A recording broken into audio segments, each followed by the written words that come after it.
Amados, escutem com atenção. Aquilo que muitos chamam de prazer secreto, aquilo que parece um alívio rápido e escondido, é na verdade uma armadilha mortal para a alma. A masturbação, tolerada em silêncio por tantos, abre portas para que os demônios entrem e roubem tudo o que Deus colocou em sua vida. Hoje quero que você encare esta verdade sem máscaras. Não existe pecado oculto diante do Senhor. O inimigo sussurra que é inofensivo, mas cada vez que você cede, ele rouba sua pureza, rouba sua paz, rouba sua autoridade diante de Deus. Essa não é apenas uma fraqueza do corpo, é uma batalha espiritual pela sua alma. A pergunta que eu faço a você agora é: até quando você permitirá que Satanás roube os tesouros que Deus reservou para a sua vida? O engano do prazer, momentâneo, e a porta que se abre ao inimigo. Simplesmente dizer que é só um ato do corpo é fechar os olhos para a batalha espiritual que está acontecendo bem diante dos seus olhos. Muitos, enganados pelo conforto do silêncio e pela falsa segurança da solidão, acreditam que a masturbação é apenas uma questão física, um escape da pressão, um refúgio íntimo. Mas o que o diabo quer é exatamente isso: que você veja como pequeno o que diante do trono de Deus é uma porta aberta para o inferno tocar o que é sagrado. A masturbação é o pecado do esconderijo. É aquele que ninguém vê, que ninguém comenta, que raramente é pregado nos púlpitos. Mas é exatamente esse silêncio que a torna tão perigosa. O inimigo opera no escuro. Ele é mestre em se esconder na sombra da vergonha. E cada vez que você cede ao impulso carnal, achando que está apenas satisfazendo o corpo, o que você está fazendo é alimentando um espírito de engano que quer te manter escravo do que Deus te chamou para dominar. O prazer é momentâneo. É como uma faísca que acende por segundos e depois deixa cinzas, culpa e distância. O que parecia inofensivo se transforma em correntes, correntes de vergonha, correntes de impureza, correntes que prendem o espírito e vão pouco a pouco roubando sua liberdade. É por isso que muitos já não conseguem orar com sinceridade. Sentem que estão longe de Deus, mas não sabem explicar o motivo. É porque há algo sendo alimentado no secreto que está matando a comunhão no invisível. A palavra de Deus é clara. Ou não sabeis que o vosso corpo é santuário do Espírito Santo, que habita em vós, proveniente de Deus, e que não sois de vós mesmos? 1 Coríntios 6:19. Isso não é poesia religiosa, é verdade espiritual. O seu corpo não é seu campo de prazer, é o templo onde o Deus Santo escolheu habitar. E tudo o que é feito dentro desse templo tem peso espiritual. Cada ato impuro não é só um pecado contra você mesmo, é uma profanação ao altar do Senhor. E sabe o que acontece quando o templo é profanado? A glória se afasta, a presença de Deus se entristece e o inimigo se aproxima. Ele entra com acusação, com culpa, com confusão. Ele se assenta nos cantos da alma e diz: você nunca vai mudar, você já está sujo demais, você não consegue parar. E muitos acreditam. Muitos já estão tão presos nessa rotina silenciosa que começam a pensar que é normal, que faz parte da carne humana, que Deus entende. Mas deixa eu te dizer com toda a clareza, isso é mentira. Deus entende a luta, mas não tolera a prática do pecado. Você não foi criado para viver se escondendo. Você foi criado para andar em luz. Você não foi chamado para viver em ciclos de culpa e prazer, mas para andar em santidade. Deus não te chamou para ser uma vítima das suas emoções e desejos, mas para ser um templo cheio de glória, autoridade e domínio próprio. Olhe para a história de José no Egito. Ele era jovem, estava sozinho. Tinha todos os motivos para ceder à carne, mas quando a esposa de Potifar o tentou dia após dia, ele não ficou racionalizando. Ele não disse, só uma vez. Ele não se convenceu de que poderia lidar com aquilo em segredo. Ele fugiu, literalmente. Ele deixou o ambiente do pecado e correu. Por quê? Porque José sabia que manter a comunhão com Deus era mais precioso do que qualquer prazer momentâneo. Ele disse: como, pois, cometeria eu tamanha maldade e pecaria contra Deus? Gênesis 39:9. É esse o temor que está faltando. Muitos não fogem mais do pecado porque perderam o temor santo. Trocaram o Espírito Santo por um alívio passageiro. E é por isso que a vida está seca, sem fogo, sem unção, sem direção. Porque onde há impureza constante, a presença de Deus não permanece da mesma forma. A chama vai apagando, e os demônios vão roubando sem fazer barulho, sem quebrar portas, mas levando embora o que é mais precioso. O inimigo não está preocupado com o seu corpo. Ele quer a sua alma. E se ele puder usar o seu próprio corpo contra você, ele fará isso com prazer. O que começa como uma concessão na carne, termina como um cativeiro no espírito. Por isso, não subestime o que parece pequeno. Uma pequena brecha no muro é o suficiente para o inimigo entrar e saquear tudo o que Deus edificou. Quantas vezes você já chorou em silêncio, dizendo: Deus, por que me sinto tão longe? Mas no fundo sabe que tem uma raiz ali, um hábito escondido, uma prática que você tolerou por tempo demais. Não espere chegar ao fundo do poço para reconhecer que o que você chama de fraqueza já se tornou um jugo. E jugo não se quebra com desculpas, mas com arrependimento verdadeiro. A masturbação não é um ato isolado. Ela está conectada a pensamentos, a hábitos, a estímulos visuais e emocionais. E cada vez que você se entrega, está alimentando uma cadeia espiritual. O Espírito Santo está chamando os escolhidos para acordarem. É hora de fechar a porta, é hora de purificar o templo, é hora de resistir à carne como quem entende que o prazer momentâneo custa caro demais. O apelo que o Senhor faz hoje não é para que você apenas sinta culpa.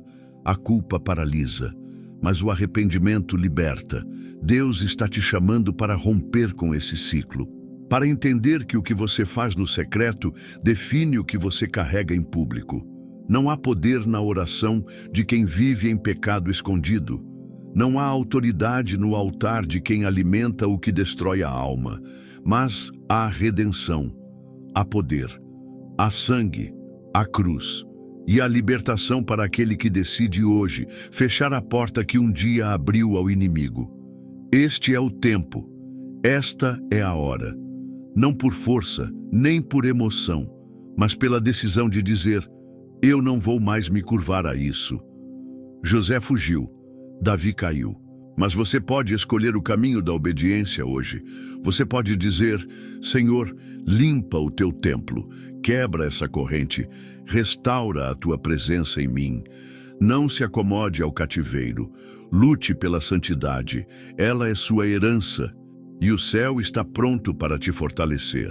O primeiro roubo, a pureza da mente e do coração. O campo de batalha do inimigo sempre começa pela mente.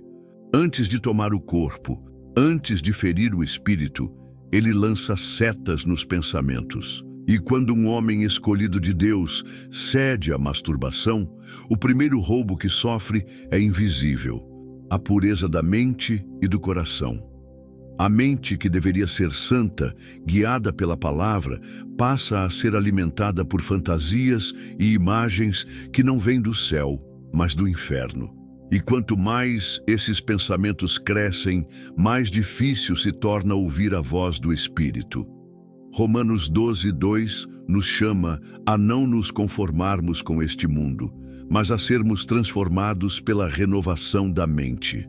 Essa renovação é o que purifica os pensamentos, que nos afasta daquilo que é profano, que coloca Cristo como filtro do que vemos, ouvimos e pensamos. Mas quando alguém se rende ao ciclo do prazer secreto, essa renovação cessa.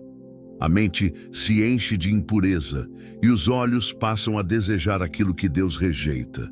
Já não se pensa mais com discernimento, já não se medita mais nas promessas de Deus. A alma passa a alimentar um fogo estranho, e esse fogo consome devagar. O coração, que antes ardia pela presença de Deus, começa a esfriar. E o que muitos não percebem é que esse esfriamento não vem de uma vez. Ele se instala aos poucos, como a água morna que prepara a fervura. No início, parece que está tudo sob controle, mas a mente já está sendo moldada pela fantasia.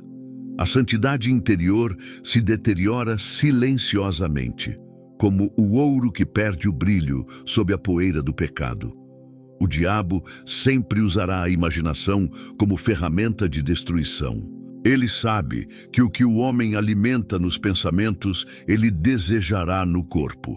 Por isso, antes de escravizar a carne, Satanás corrompe a mente. E quando a mente é corrompida, o coração perde a sensibilidade espiritual. É por isso que tantos oram, mas não sentem mais nada. Leem a Bíblia, mas não conseguem mais se concentrar. O problema não está nos olhos, mas naquilo que já dominou os pensamentos. A Bíblia nos dá um exemplo doloroso e claro disso em 2 Samuel 11. Davi, um homem segundo o coração de Deus, cheio do Espírito, ungido como rei, guerreiro fiel, perdeu a batalha no momento em que permitiu que seus olhos fixassem em Batseba. Não houve toque, não houve palavra, bastou o olhar. Bastou o pensamento alimentado, bastou a fantasia não rejeitada. Ele poderia ter virado o rosto, poderia ter fugido da tentação como José, mas preferiu observar, preferiu imaginar. E ali, no segredo da mente, o inimigo já havia vencido. O pecado não começou no adultério, começou na mente que não foi renovada. Davi, dominado pela fantasia, arquitetou o pecado e, quando caiu, sofreu consequências devastadoras: culpa, morte, vergonha, desgraça em sua casa. Tudo começou por uma mente que não foi guardada. Se isso aconteceu com um homem segundo o coração de Deus, o que dizer de nós, se não vigiarmos cada pensamento? O diabo sabe que se ele controlar sua mente, ele moldará seu caráter, porque aquilo que você pensa continuamente, você acabará fazendo. Se você alimenta a mente com impurezas, não espere ter um coração limpo. Jesus disse: "Bem-aventurados os puros de coração, porque verão a Deus." Mas como pode alguém ver a Deus se seus pensamentos estão dominados pelo pecado? Como pode alguém ouvir o Espírito se seus pensamentos gritam desejos carnais? A masturbação não é apenas um ato isolado do corpo. Ela é precedida por um bombardeio mental. Por isso, o primeiro roubo do inimigo é a pureza da mente. Ele suja a fonte e tudo o que sai dali já não é limpo. A fantasia contamina o espírito. A mente se torna um campo de guerra onde o Espírito Santo já não encontra espaço, porque está ocupado demais com imagens sujas, com lembranças impuras, com pensamentos que não glorificam a Deus. E o coração, que deveria ser um altar consagrado, se torna um campo minado. Não há como amar ao Senhor de todo o coração quando parte dele está entregue ao prazer oculto. E o mais perigoso disso tudo é que esse roubo acontece em silêncio. A pessoa ainda vai à igreja, ainda canta, ainda ouve a palavra, mas por dentro está longe.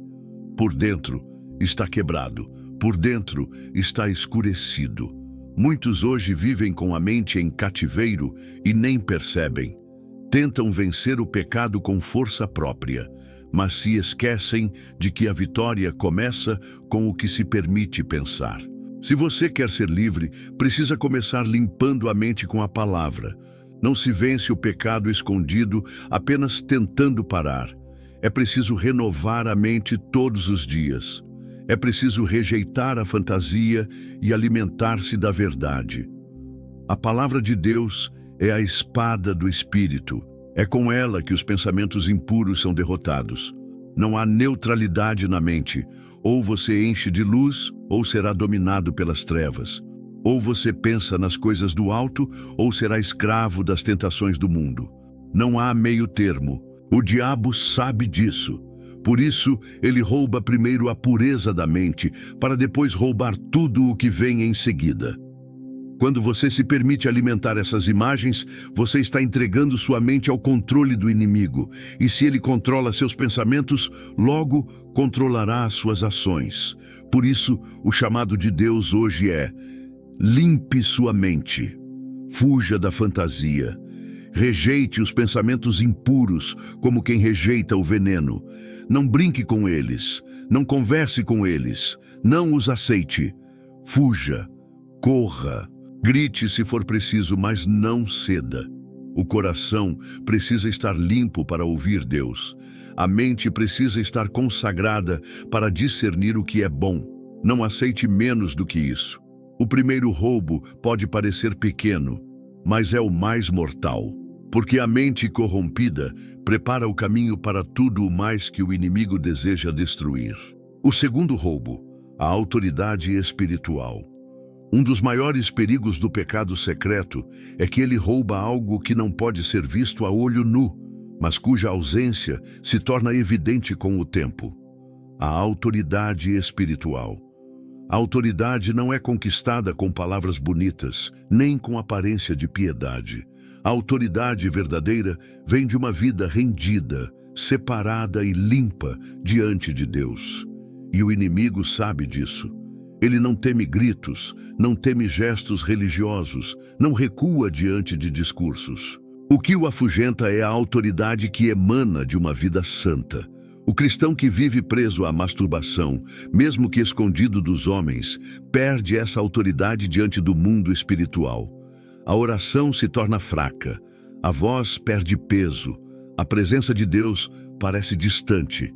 Tiago 4,7 declara: sujeitai-vos, pois, a Deus, resisti ao diabo, e ele fugirá de vós. Mas como alguém resistirá ao diabo se está acorrentado por ele? Como alguém expulsará o inimigo da casa se deu a ele a chave do coração? A verdade é dura, mas precisa ser dita. Os demônios zombam do crente que vive em pecado escondido. Eles escutam as orações, mas sabem que há rachaduras. Eles presenciam os cânticos, mas percebem a ausência da unção. A autoridade espiritual não se sustenta na aparência, mas na integridade. O inferno respeita quem vive em santidade, não quem aparenta espiritualidade. E quando o cristão se entrega a práticas ocultas, como a masturbação, ele se torna alvo fácil, porque perdeu a cobertura espiritual que só a obediência proporciona. Sansão é o exemplo mais claro e trágico disso. Um homem separado desde o ventre, escolhido por Deus, cheio do Espírito, com uma força sobrenatural. Mas havia um problema. Sansão brincava com o pecado. Ele flertava com o mundo. Ele se aproximava do que Deus havia mandado evitar. E assim, como muitos hoje que pensam que podem viver entre dois mundos, um aos olhos dos homens e outro secreto diante de Deus, Sansão pensou que sua força era intocável. Em Juízes 16, vemos o resultado desse engano. Dalila insistia, pressionava, seduzia, e Sansão cedeu. Não foi apenas uma queda moral, foi uma quebra de aliança. Ao revelar seu segredo, ele entregou mais do que seus cabelos.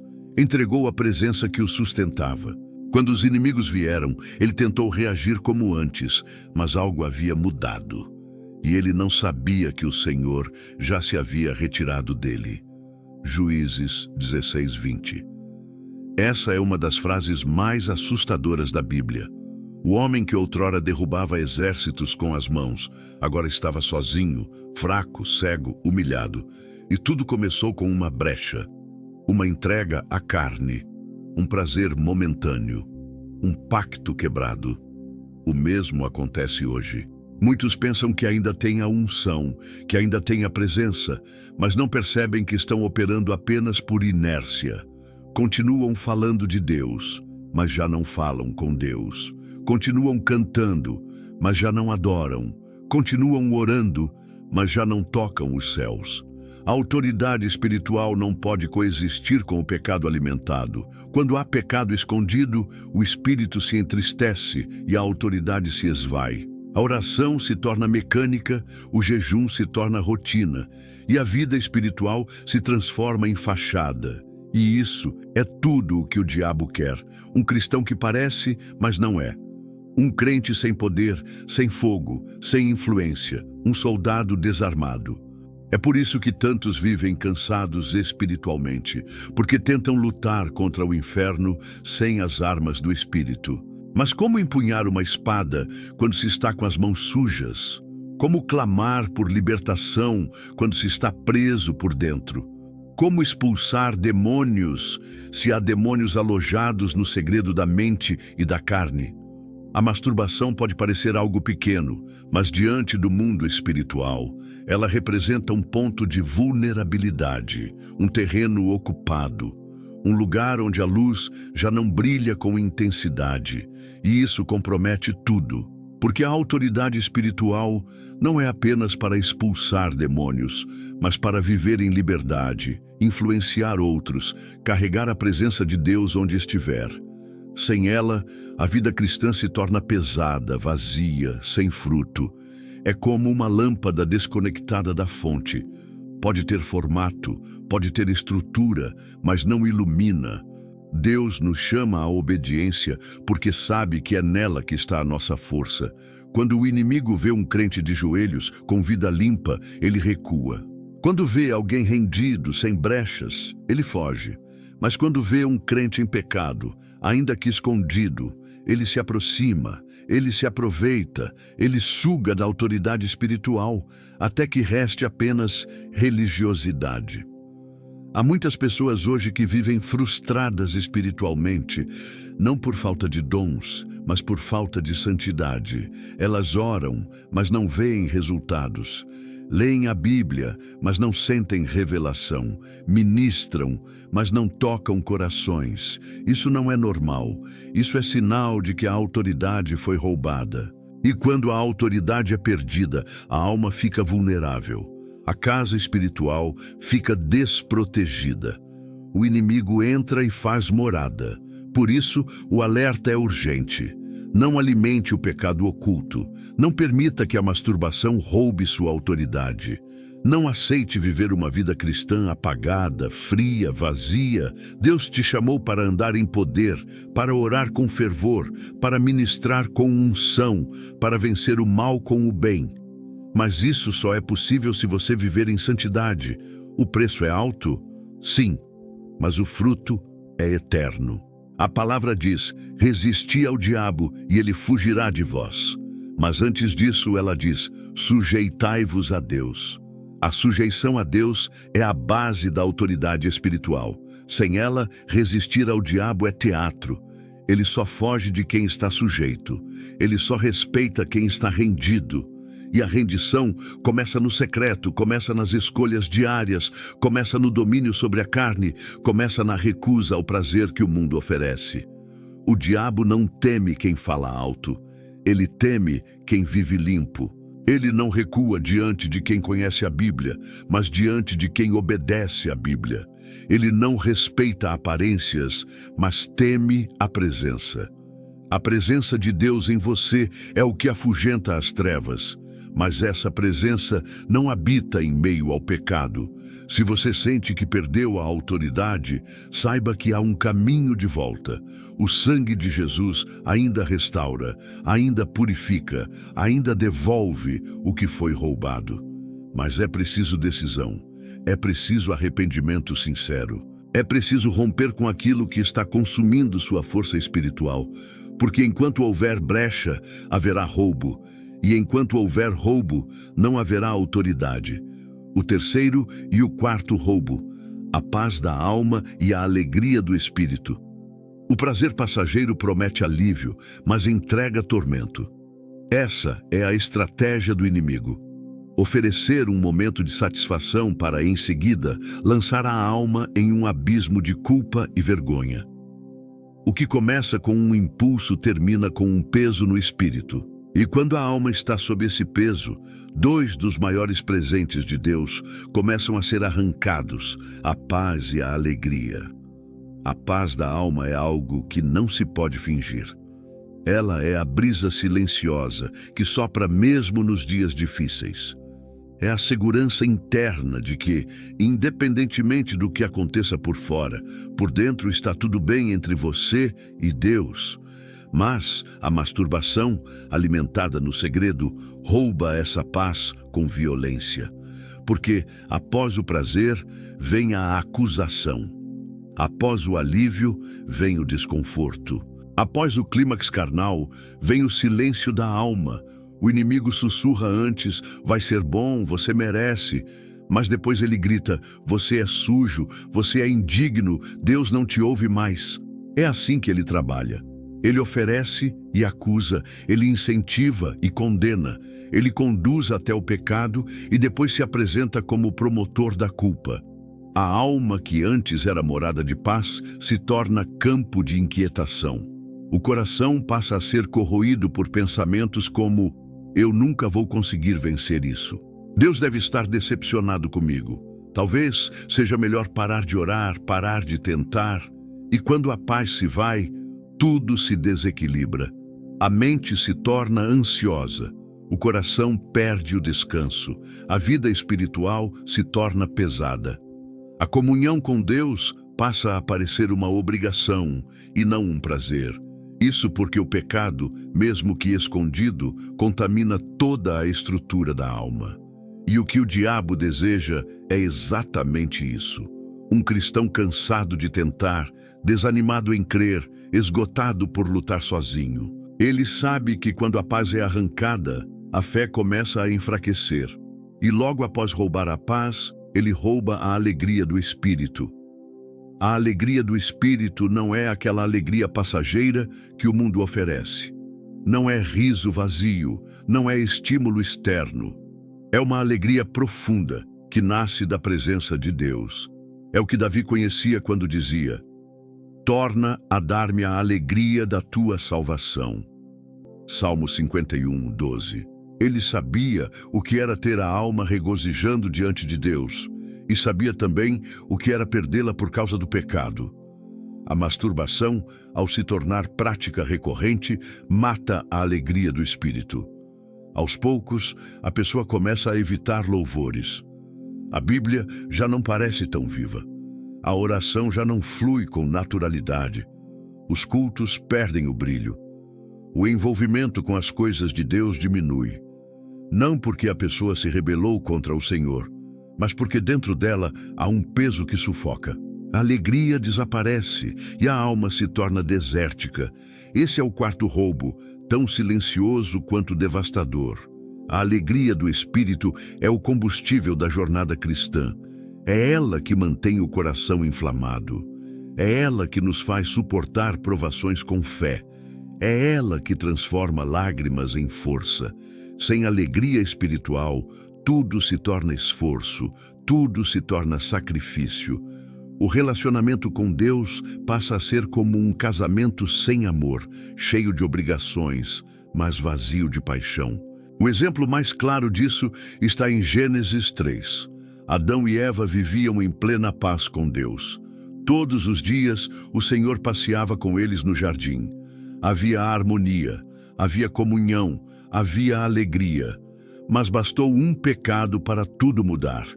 Eles comeram do fruto e imediatamente sentiram vergonha. Esconderam-se. Temeram. Perderam a paz. Perderam a liberdade. Perderam a alegria de andar com Deus. É isso que o pecado faz. Ele quebra o fluxo de comunhão. Ele interrompe a dança entre Criador e criatura. Ele rouba aquilo que nos ligava ao céu. E quando isso acontece, o homem tenta se esconder, tenta se justificar, tenta fugir. Mas Deus, com amor, pergunta: onde estás? Não porque Ele não saiba onde estamos, mas porque quer nos fazer perceber onde caímos. Muitos cristãos hoje vivem nesse mesmo estado. Têm acesso ao jardim, mas vivem escondidos entre as árvores. Foram chamados para a liberdade, mas vivem presos pela culpa. Deveriam caminhar com Deus, mas evitam a presença dele por vergonha. A paz e a alegria foram trocadas por minutos de prazer, e o que deveria ser fonte de vida se tornou fonte de angústia. Essa troca é sempre injusta. O inimigo nunca entrega algo sem cobrar caro. Ele oferece prazer por um instante e rouba a paz por semanas. Ele entrega a excitação por alguns minutos e sequestra a alegria por meses. Ele é ladrão. E como Jesus disse em João 10:10, ele vem para matar, roubar e destruir. Cada vez que você cede, ele rouba algo que Deus havia dado para fortalecer sua fé. A paz e a alegria são dons do Espírito. Não podem ser produzidas pela carne. Não podem ser fabricadas por esforço próprio. São fruto de uma vida limpa, submissa, rendida. E quando perdidas, só podem ser restauradas por meio do arrependimento sincero. Não é se afastando de Deus que você recupera a paz, é se aproximando. Não é se escondendo que você reencontra a alegria. É confessando, se quebrantando, se levantando. Talvez você esteja vivendo exatamente esse ciclo: prazer e peso, alívio e culpa, impulso e arrependimento superficial. E sua alma já não suporta mais esse vai e vem. Você já não sabe mais o que é orar com liberdade. Já não se lembra da última vez em que sentiu alegria verdadeira na presença do Senhor. Seu louvor está frio, sua fé está cansada, sua alma está inquieta. E tudo isso começou com uma brecha, com uma prática alimentada em segredo, com um hábito que parecia controlável, mas que virou prisão. Mas há esperança, porque o mesmo Deus que passeava no jardim continua chamando pelo seu nome. Ele não se esqueceu de você. Ele não desistiu. Ele não está te acusando. Está te chamando de volta. Ele quer restaurar a paz que você perdeu. Ele quer devolver a alegria que os demônios roubaram. Ele quer que você ande com ele novamente, sem culpa, sem peso, sem medo. O terceiro e o quarto roubo: a paz da alma e a alegria do espírito. O prazer passageiro promete alívio, mas entrega tormento. Essa é a estratégia do inimigo: oferecer um momento de satisfação para, em seguida, lançar a alma em um abismo de culpa e vergonha. O que começa com um impulso termina com um peso no espírito. E quando a alma está sob esse peso, dois dos maiores presentes de Deus começam a ser arrancados: a paz e a alegria. A paz da alma é algo que não se pode fingir. Ela é a brisa silenciosa que sopra mesmo nos dias difíceis. É a segurança interna de que, independentemente do que aconteça por fora, por dentro está tudo bem entre você e Deus. Mas a masturbação, alimentada no segredo, rouba essa paz com violência. Porque após o prazer vem a acusação. Após o alívio vem o desconforto. Após o clímax carnal vem o silêncio da alma. O inimigo sussurra antes: vai ser bom, você merece. Mas depois ele grita: você é sujo, você é indigno, Deus não te ouve mais. É assim que ele trabalha. Ele oferece e acusa. Ele incentiva e condena. Ele conduz até o pecado e depois se apresenta como promotor da culpa. A alma que antes era morada de paz se torna campo de inquietação. O coração passa a ser corroído por pensamentos como: eu nunca vou conseguir vencer isso. Deus deve estar decepcionado comigo. Talvez seja melhor parar de orar, parar de tentar. E quando a paz se vai, tudo se desequilibra. A mente se torna ansiosa. O coração perde o descanso. A vida espiritual se torna pesada. A comunhão com Deus passa a parecer uma obrigação e não um prazer. Isso porque o pecado, mesmo que escondido, contamina toda a estrutura da alma. E o que o diabo deseja é exatamente isso: um cristão cansado de tentar, desanimado em crer, esgotado por lutar sozinho. Ele sabe que quando a paz é arrancada, a fé começa a enfraquecer. E logo após roubar a paz, ele rouba a alegria do espírito. A alegria do espírito não é aquela alegria passageira que o mundo oferece. Não é riso vazio, não é estímulo externo. É uma alegria profunda que nasce da presença de Deus. É o que Davi conhecia quando dizia: torna a dar-me a alegria da tua salvação. Salmo 51:12. Ele sabia o que era ter a alma regozijando diante de Deus e sabia também o que era perdê-la por causa do pecado. A masturbação, ao se tornar prática recorrente, mata a alegria do espírito. Aos poucos, a pessoa começa a evitar louvores. A Bíblia já não parece tão viva. A oração já não flui com naturalidade. Os cultos perdem o brilho. O envolvimento com as coisas de Deus diminui. Não porque a pessoa se rebelou contra o Senhor, mas porque dentro dela há um peso que sufoca. A alegria desaparece e a alma se torna desértica. Esse é o quarto roubo, tão silencioso quanto devastador. A alegria do Espírito é o combustível da jornada cristã. É ela que mantém o coração inflamado. É ela que nos faz suportar provações com fé. É ela que transforma lágrimas em força. Sem alegria espiritual, tudo se torna esforço, tudo se torna sacrifício. O relacionamento com Deus passa a ser como um casamento sem amor, cheio de obrigações, mas vazio de paixão. O exemplo mais claro disso está em Gênesis 3. Adão e Eva viviam em plena paz com Deus.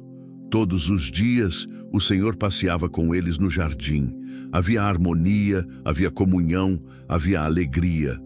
Mas bastou um pecado para tudo mudar.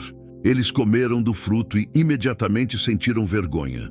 Esconderam-se, temeram, perderam a paz, perderam a liberdade, perderam a alegria de andar com Deus. É isso que o pecado faz. Ele quebra o fluxo de comunhão. Ele interrompe a dança entre Criador e criatura. Ele rouba aquilo que nos ligava ao céu. E quando isso acontece, o homem tenta se esconder, tenta se justificar, tenta fugir. Mas Deus, com amor, pergunta: onde estás? Não porque Ele não saiba onde estamos, mas porque quer nos fazer perceber onde caímos. Muitos cristãos hoje vivem nesse mesmo estado. Têm acesso ao jardim, mas vivem escondidos entre as árvores. Foram chamados para a liberdade, mas vivem presos pela culpa. Deveriam caminhar com Deus, mas evitam a presença dele por vergonha. A paz e a alegria foram trocadas por minutos de prazer. E o que deveria ser fonte de vida se tornou fonte de angústia. Essa troca é sempre injusta. O inimigo nunca entrega algo sem cobrar caro. Ele oferece prazer por um instante e rouba paz por semanas. Ele entrega excitação por alguns minutos e sequestra a alegria por meses. Ele é ladrão. E como Jesus disse em João 10:10, ele vem para matar, roubar e destruir. Cada vez que você cede, ele rouba algo que Deus havia dado para fortalecer sua fé. A paz e a alegria são dons do Espírito. Não podem ser produzidas pela carne. Não podem ser fabricadas por esforço próprio. São fruto de uma vida limpa, submissa, rendida, e quando perdidas, só podem ser restauradas por meio do arrependimento sincero. Não é se afastando de Deus que você recupera a paz. É se aproximando, não é se escondendo que você reencontra a alegria. É confessando, se quebrantando, se levantando. Talvez você esteja vivendo exatamente esse ciclo. Prazer e peso, alívio e culpa, impulso e arrependimento superficial. E sua alma já não suporta mais esse vai-vem. Você já não sabe mais o que é orar com liberdade. Já não se lembra da última vez em que sentiu alegria verdadeira na presença do Senhor. Seu louvor está frio, sua fé está cansada, sua alma está inquieta. E tudo isso começou com uma brecha, com uma prática alimentada em segredo, com um hábito que parecia controlável, mas que virou prisão. Mas há esperança, porque o mesmo Deus que passeava no jardim continua chamando pelo seu nome. Ele não se esqueceu de você, ele não desistiu, ele não está te acusando, está te chamando de volta. Ele quer restaurar a paz que você perdeu, ele quer devolver a alegria que os demônios roubaram, ele quer que você ande com ele novamente, sem culpa, sem peso, sem medo.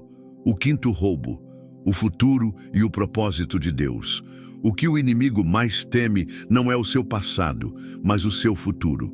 porque o seu passado está coberto pelo sangue de Cristo, mas o seu futuro ainda está sendo escrito. E se ele puder roubar a direção, a visão, o propósito, ele saberá que você nunca chegará onde Deus quer que você chegue. O pecado da masturbação não afeta apenas o hoje, ele compromete o amanhã. Ele distorce a visão, enfraquece os planos e desvia os passos. A cada vez que você se rende, você entrega um pedaço do seu destino. Jeremias 29:11 diz: Porque eu bem sei os pensamentos que tenho a vosso respeito, diz o Senhor. Pensamentos de paz e não de mal, para vos dar o fim que esperais. Deus tem um propósito definido, detalhado, preparado para a sua vida. Mas esse propósito não é automático. Ele exige obediência, exige pureza, exige alinhamento. O pecado secreto não apenas atrasa, mas muitas vezes aborta processos espirituais que Deus havia iniciado. A masturbação, quando se torna hábito, muda o modo como você enxerga os relacionamentos. Ela rouba o senso de compromisso, enfraquece o desejo por um casamento santo, distorce a sexualidade e torna a mente viciada em prazer imediato. O homem que se acostuma a satisfazer-se sozinho, aos poucos, perde a habilidade de amar alguém de verdade. Ele quer prazer, mas não quer responsabilidade. Ele deseja o corpo, mas rejeita a alma. Ele idealiza o que não é real, e isso destrói a base de qualquer relacionamento saudável.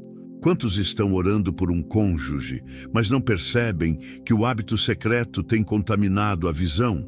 Eles dizem que querem um casamento abençoado, mas continuam alimentando a carne em segredo. Querem alguém que os ame de verdade, mas não se amam o suficiente para se preservar. Como construir uma união duradoura se a mente está poluída, se o coração está dividido, se os olhos estão contaminados por desejos carnais?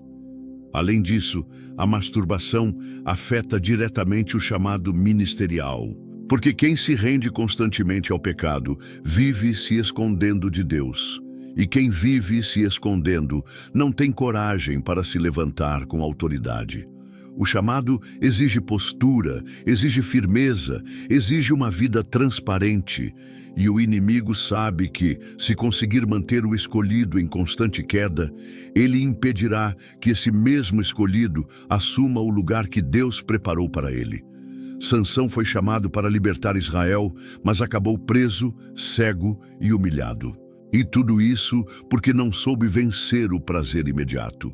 O presente pode até parecer suportável, mas é o futuro que está sendo destruído em silêncio. Cada queda é um atraso, cada justificativa é uma perda, cada entrega ao vício é uma negação ao chamado. A história de Esaú nos mostra essa realidade com clareza. Em Gênesis 25, 29 e 34, lemos que Esaú, movido pela fome, trocou sua primogenitura, o direito de ser abençoado, de liderar, de herdar, por um prato de lentilhas. Foi uma troca absurda, mas naquele momento ele estava cego pela necessidade imediata. Ele desprezou o que era eterno por algo que acabaria em minutos. E quando percebeu o erro, já era tarde demais. Ele chorou, mas a bênção já havia sido passada adiante. Esaú representa muitos hoje que estão vendendo seu destino por minutos de prazer solitário. Estão trocando o futuro que Deus preparou por imagens na tela. Estão entregando seu ministério por toques secretos. Estão anulando promessas por desejos carnais. E como Esaú, só perceberão a gravidade quando já tiverem perdido a bênção. O problema do prazer imediato é que ele não mostra o preço no início. O inimigo nunca mostra a fatura antes. Ele faz parecer que tudo está sob controle. Mas, ao longo do tempo, os efeitos aparecem.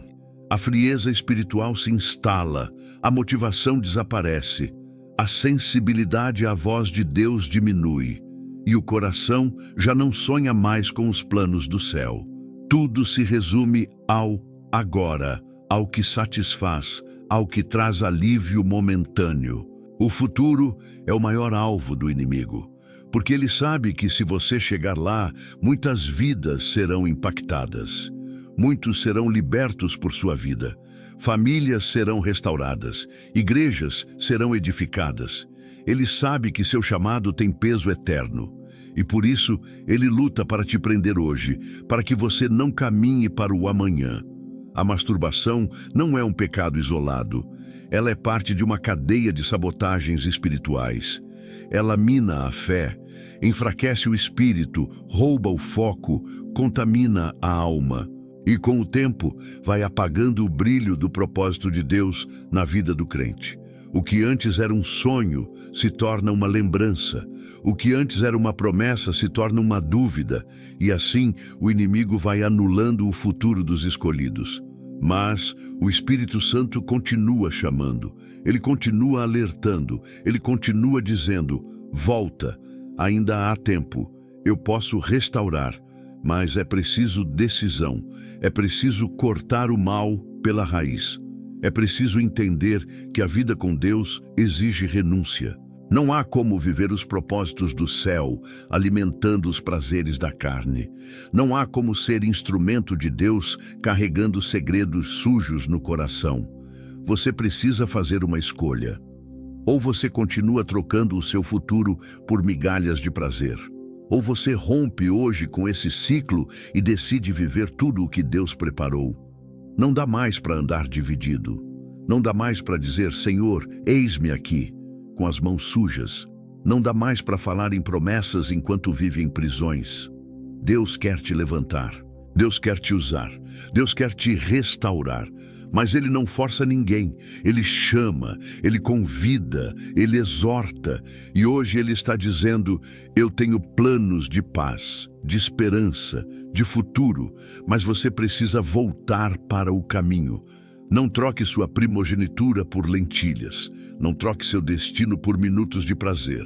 Não troque a glória de Deus por um alívio carnal. Ainda há tempo. O sangue de Jesus é suficiente. A graça de Deus é abundante, mas a escolha é sua. O futuro está diante de você. E o céu espera a sua decisão. Há algo que o inferno jamais poderá apagar: o poder da cruz de Cristo. Por mais que o inimigo tenha roubado, por mais que tenha destruído, desviado, ferido ou envergonhado, ele jamais poderá impedir a mão de Deus de restaurar um coração que se arrepende. Jesus não veio para condenar, ele veio para salvar. Ele não veio apenas para te mostrar o erro, mas para te levantar com autoridade e te conduzir de volta ao propósito original. João 10:10 declara: o ladrão não vem senão para roubar, matar e destruir. Eu vim para que tenham vida e a tenham com abundância. Toda essa pregação até aqui foi um alerta, uma exposição clara do quanto Satanás tem feito através do pecado secreto da masturbação.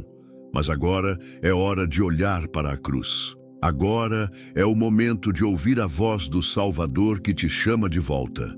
A vida abundante não está perdida.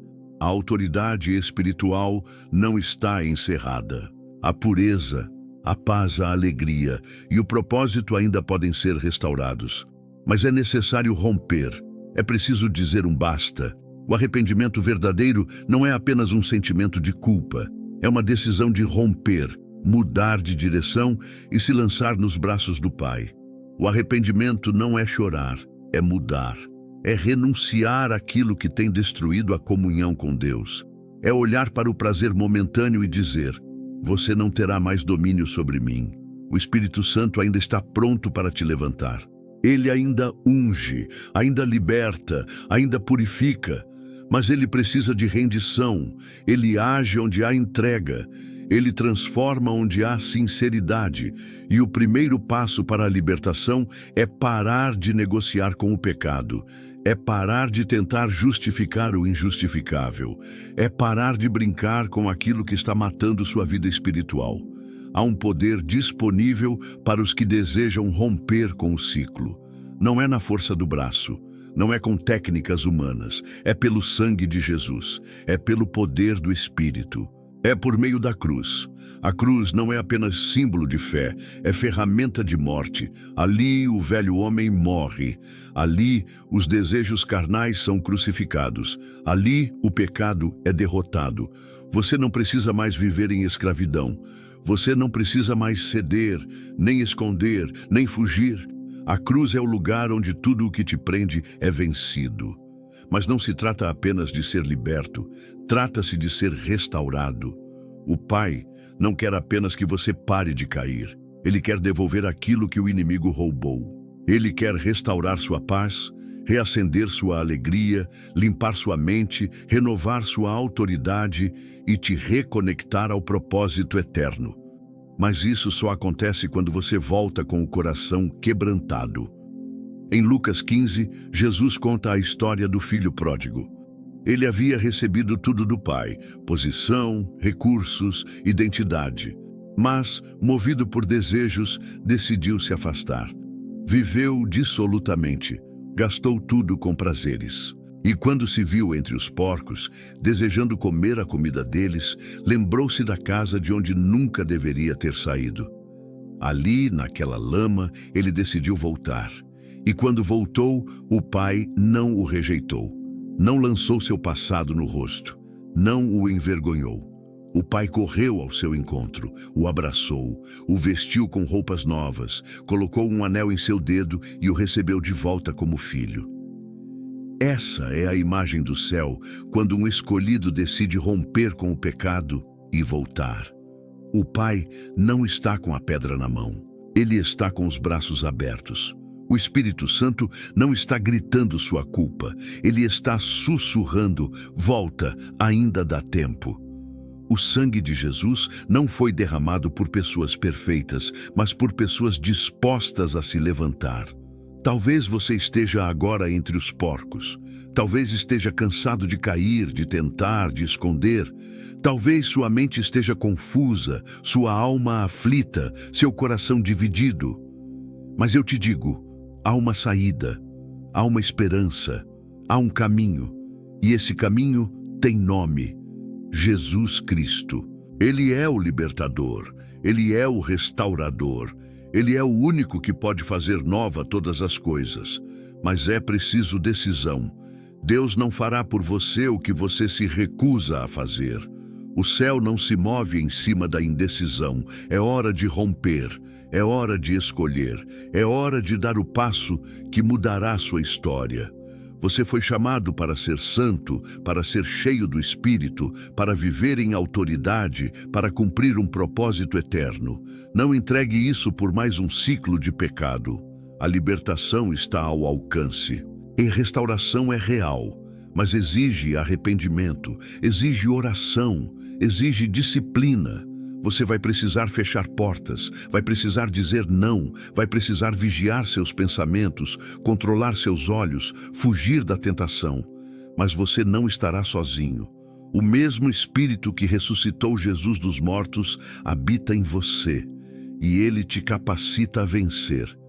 Comece com sinceridade. Dobre os joelhos. Confesse. Chore se for necessário. Quebre as máscaras. Rasgue o coração. Diga: Senhor, eu cansei desse ciclo. Eu não quero mais viver assim. Purifica-me, restaura-me, enche-me de novo. E Ele fará. Ele é fiel, Ele é justo. Ele não despreza um coração quebrantado. Não espere mais um dia. Não diga que vai tentar amanhã. Hoje é o dia da salvação. Hoje é o tempo da reconciliação. Hoje é o dia de romper com o que está matando sua alma e abraçar o Deus que te chama de volta. Que o Espírito Santo te convença profundamente agora. Que você ouça esse chamado não como mais um sermão, mas como uma convocação divina, porque é disso que se trata: recuperar tudo o que os demônios roubaram, tomar de volta sua paz, reacender sua alegria, restaurar sua autoridade, retomar seu futuro e viver, enfim, o propósito para o qual você foi criado. Que o Senhor, Em sua infinita misericórdia, restaure cada coração que se arrepende com sinceridade. Derrame sobre você uma nova unção de santidade. Renove sua mente, fortaleça seu espírito e o conduza em vitória sobre todo o ciclo de escravidão. Que a paz, a alegria e o propósito que foram roubados sejam agora devolvidos pelo poder do nome de Jesus. Amém.